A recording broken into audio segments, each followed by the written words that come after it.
Hola, buenas tardes, bienvenidos a un nuevo programa de A la Vista. Hoy con un tema que estoy segura los va a sorprender, porque cuando hablamos de lentes de contacto, todo el mundo piensa que son las lentes de contacto para corregir miopía, hipermetropía, astigmatismo o las lentes de contacto de color, pero hay unas lentes de contacto que son terapéuticas. Pero cuando uno dice lentes terapéuticas, las que corrigen la visión también lo son, pero estas son diferentes. ¿Me acompañan?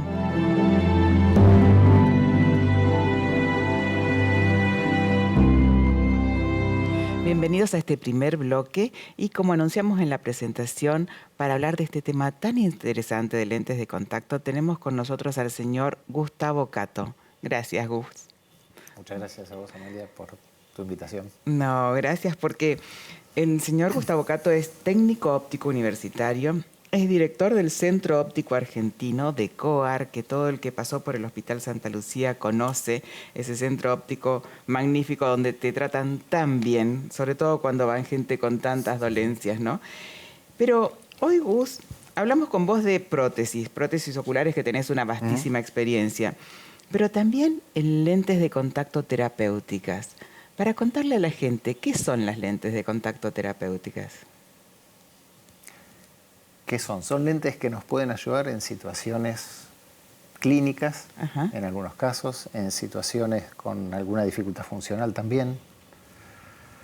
De manera que en alguna situación cosmética también. Ujú. Tenemos como distintas prestaciones y lo primero que pensamos cuando hablamos de una lente cosmética, bueno, es una lente que funcione como un remedio. Es cierto. De manera que uno puede pensar en lentes que nos pueden ayudar en situaciones de córneas que pueden estar con edema. Sí, la membrana transparente del ojo que esté enferma, ¿no? Exactamente. Digamos, por delante del color tenemos la córnea y la Sí. córnea es una membrana que si pierde la transparencia nos complica la visión. Totalmente. A veces esa situación es definitiva por lesiones, pero también a veces puede ser transitoria por una inflamación, se nos llena de agua o una cuota impropia para que tenga la transparencia. Sí. Y la ayuda de una lente con alguna solución complementaria nos puede permitir que haya una recuperación más rápida. Sí, sin necesidad de una intervención quirúrgica, por ejemplo. Por ejemplo. Ahí tenemos una imagen. Ahí estamos. No es... Es importante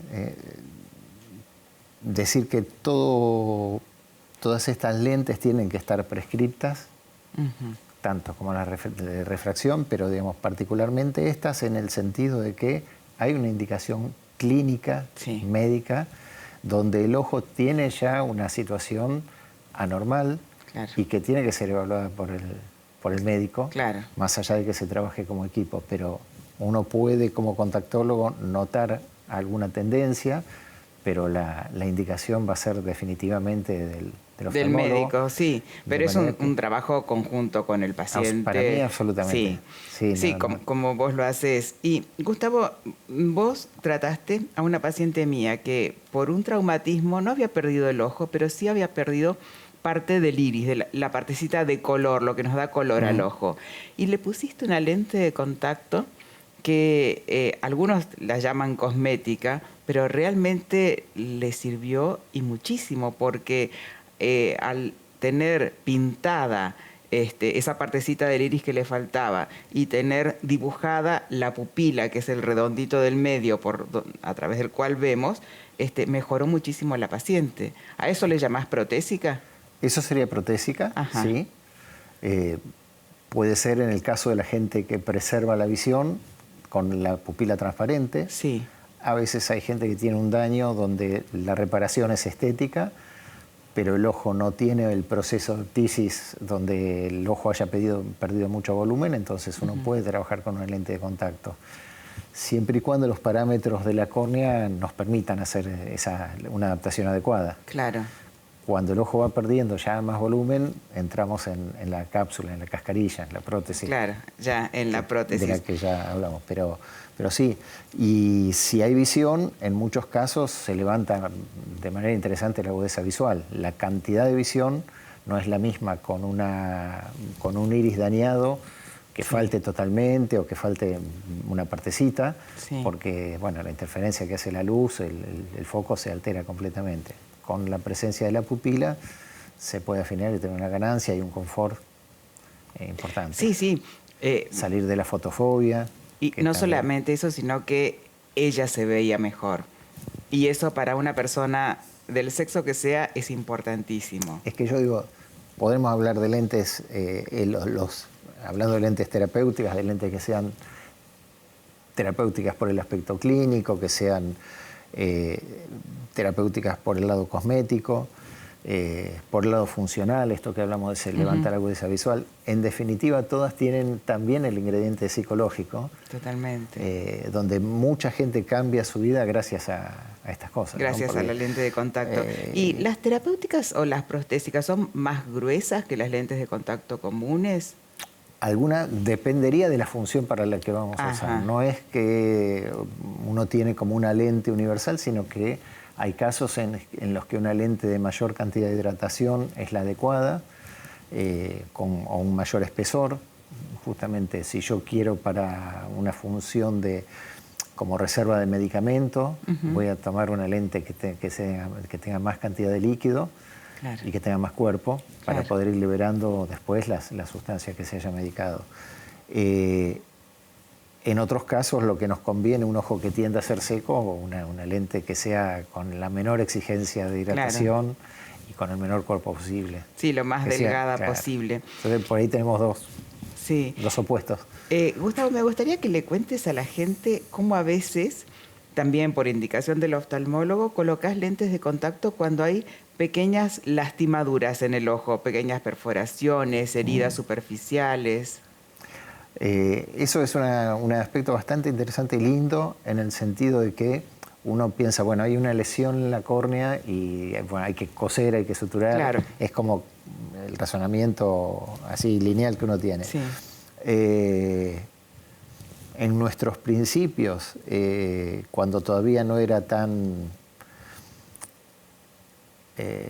usada la lente de contacto como cosmética, el hospital tuvo un paciente laosiano que vino con una lesión que había traspasado la córnea, y la solución fue, en lugar de suturar, usar una lente de contacto. Mira. Con el beneficio de que obviamente no dejó ninguna secuela, claro. Un puntito mínimo de la lesión, un coma mínimo, pero una superficie muy, muy prolija. Claro. Y esto, bueno, a veces en el caso de los ojos con puntos, sí es una ayuda importante, evitando el malestar, protegiendo los puntos por un lado hacia el ojo y evitando el malestar hacia la conjuntiva del párpado. Claro, ¿no? Que no se lastima el párpado. Exacto, cuando un ojo está suturado, cuando tiene puntos y uno parpadea, eso va lastimando continuamente el párpado. Gustavo, ¿y también le has puesto lentes de contacto a niños pequeños con triquiasis, cuando las pestañas, en vez de crecer normalmente, van para adentro? Sí. Y esos funcionan muy bien. Y es sí, y les cambia la situación de malestar. Uno tiene que pensar que a cualquiera de nosotros una basurita en el ojo nos ha significado un drama. Sí. Esto multiplicado por toda la cantidad de pestañas, por todo el tiempo, es como que a uno le arruina la vida. Y por otro lado, poder reparar esa situación, aunque sea con el accesorio del lente de contacto, claro, es otra historia. Al estar al lado de un hospital tan importante como es el Santa Lucía, casos de guardia que te llegan acompañados del médico por el ojo lastimado para usar lentes de contacto, debes tener una experiencia importantísima, ¿no? Sí. Y esto está bueno que pueda ocurrir. En ese sentido, yo digo, estamos bendecidos de que pueda ser así, porque esta cosa de trabajar con el médico que aporta su opinión, su visión, más allá de la indicación propia que sea, para mí es muy lindo. Y para nosotros un gusto tenerte cerca, Gustavo, desde el hospital y desde la parte privada también. Y pronto nos vamos a ver porque es el 13 de diciembre, el Día de Santa Lucía, y siempre todos los que forman la Óptica Coar, que es un grupo inmenso de gente, van a acompañarnos en esa celebración. Gracias, Gustavo, por venir. Muchas gracias, María. Un gusto haber estado acá. Un placer. Nos despedimos con el señor Gustavo Cato. Vamos a una pequeñísima tanda y volvemos con más A la Vista.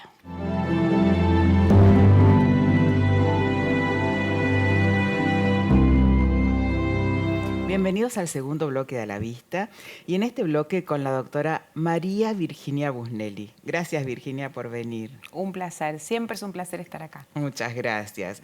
Te voy a presentar, Virginia, aunque todos la conocen, a la doctora María Virginia Busnelli, que es médica especialista en nutrición con orientación a la obesidad, directora del Centro de Endocrinología y Nutrición, es autora del libro ¿Es estrés o tu tiroides? Y hace muy poquito ha presentado su última publicación, ¿Cuánto te pesa tu peso? ¿Qué título, Virginia? Fuerte, ¿no? Fuerte y con muchas ganas de leerlo. Acá tenemos el libro de la doctora Busnelli, que nos lo regaló con una dedicatoria súper amorosa. Es un libro que con el título nomás... Te cuento algo. Yo soy de las que todavía pasean, miran vidrieras y se paran en las vidrieras de las librerías. Y en la vidriera del Ateneo vimos tu libro con Daniel. Fue una emoción tan grande, porque ver el libro de alguien que uno conoce, no sé, nos llega al corazón. Y el título es atrapante. ¿Nos contás? El título es una pregunta para la gente. Sí. Pero a pesar de que no tiene signos de pregunta, que es una afirmación, ¿cuánto te pesa tu peso? Pero lo más lindo que tiene el título es que en el primer capítulo se llama El peso de mi peso. Ajá. Es decir, que yo cuento el peso de mi peso para mí, ¿no? Después todo el libro se desarrolla en el área de lo profesional, pero el primer capítulo aborda el tema personal 100%, un poco mi historia en mi infancia, que me parece que está muy bueno que la gente te conozca realmente como sos. Porque la gente muchas veces, si te sigue por las redes es como que a veces simulan y crean un personaje, ¿no? Pero atrás de esa persona que es médica hay una historia también que es fuerte y que tiene peso. Y mi historia con mi peso es una historia muy fuerte y yo decidí contarla. Así que me parece que es muy, muy lindo también. Y para mí fue muy sanador porque está toda esta parte también de, a ver, si vos sos experta en obesidad, ¿por qué no tenés ese cuerpo perfecto o ese estereotipo, ¿no? Digamos, si vos sos experta desde lo científico en algo, pareciera que tendrías que tener un físico que sea un prototipo de eso. Y eso es desconocer lo que es la obesidad. Sí, y eso también pasa en todos los ámbitos. Yo uso anteojos y soy oftalmóloga. ¿Sabes cuántos pacientes me preguntan, ¿y por qué usa anteojos, doctora? Claro que sí. Claro que sí.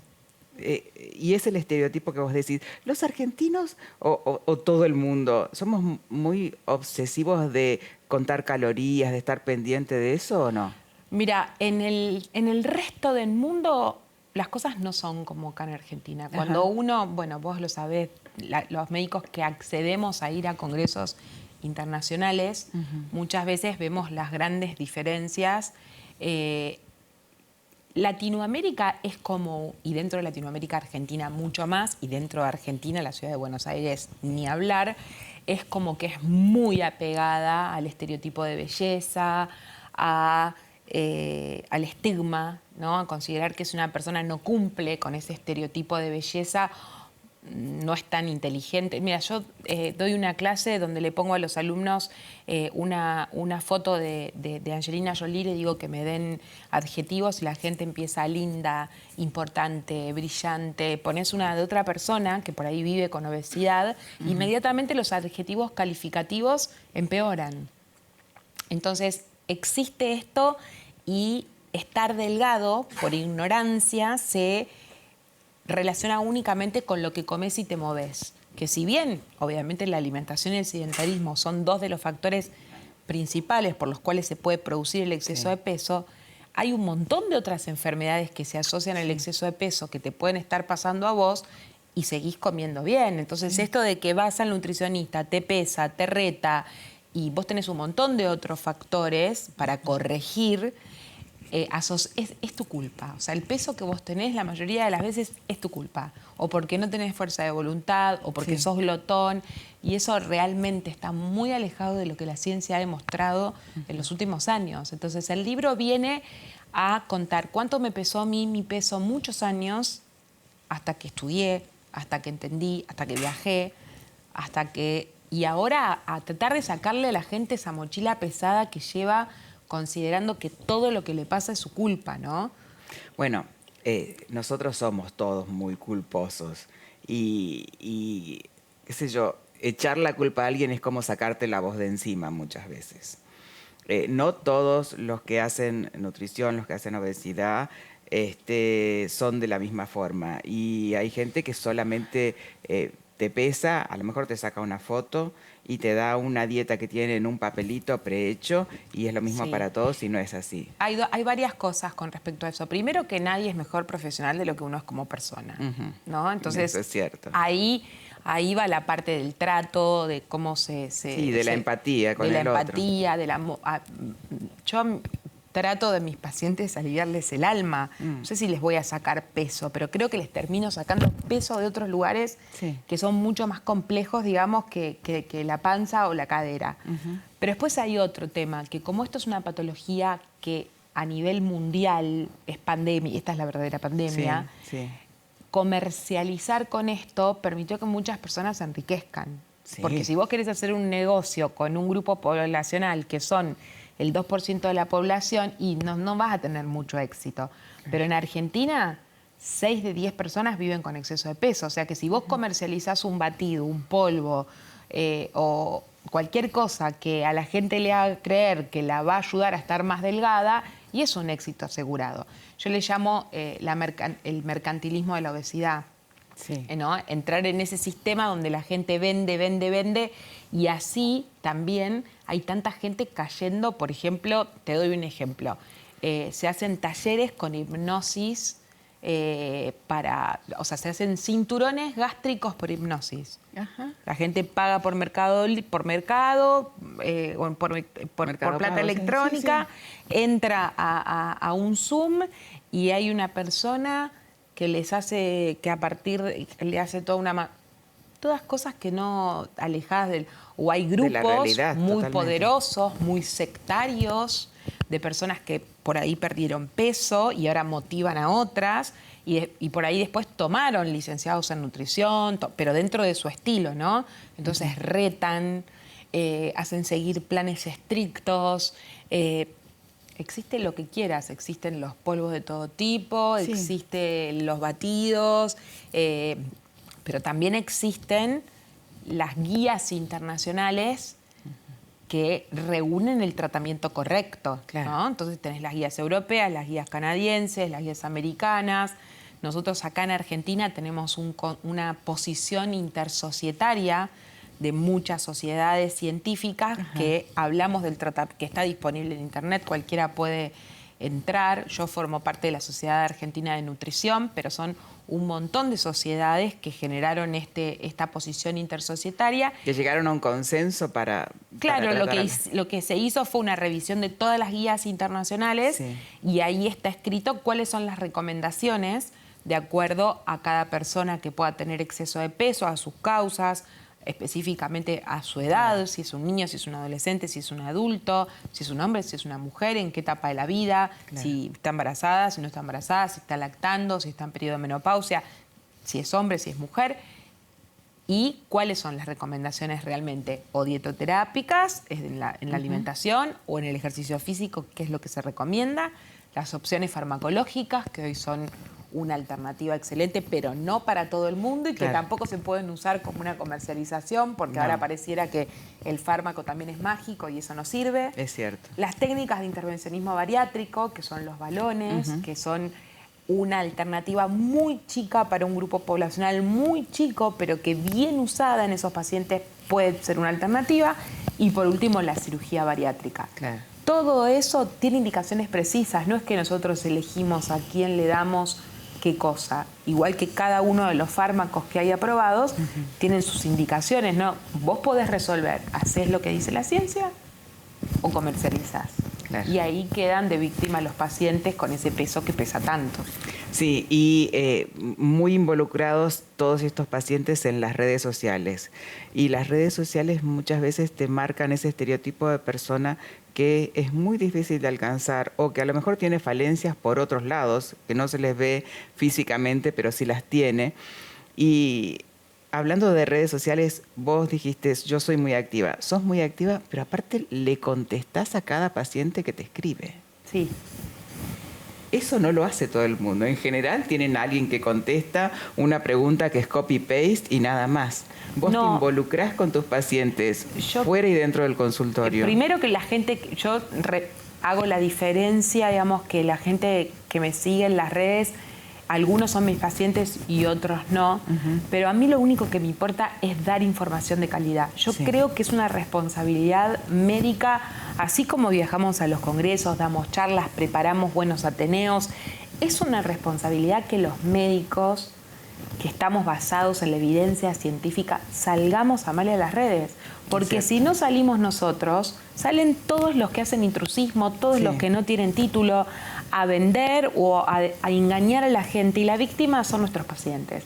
Y para mí, o sea, regalar información, nosotros el mes pasado estuvimos con el tema de diabetes informando y la gente, gracias, yo pensé que no podía comer esto, la gente tiene en la cabeza todo lo... Además hay tanto fanático, porque eso es algo que, digamos, la opinión pública, la opinión que tiene la gente sobre algo se sedimenta en la creencia de la mayoría. Entonces, cuando uno mueve masa, ¿no? Es muy fuerte ir. ¿Cómo hago para ir en contra de las dietas? De que la gente entienda que dietar es contraproducente. ¿Cómo haces para ir frente a una creencia popular tan grande? No, es muy difícil. Es muy difícil, pero para mí, la gente necesita mejores modos, que seas más amorosa, que la trates mejor, que la entiendas, que seas comprensivo con la capacidad de entendimiento que tiene el paciente. Sí, un poco ponerse en el lugar del que está padeciendo algo, ¿sí? Exacto. Virginia, voy a volver a mostrar cuánto te pesa tu peso. Yo se los recomiendo para todos. Voy a comenzar esta noche. ¿Está en audiolibro también? Audiolibro no. Al menos el libro tiene 28 días, acaba de salir, así que lo importante es que si entran a www.tematica.com, Temática te lo manda a cualquier lugar del mundo en forma físico. Fantástico. El envío a cualquier país limítrofe, a Europa, a Estados Unidos, a donde quieras, te lo mandan.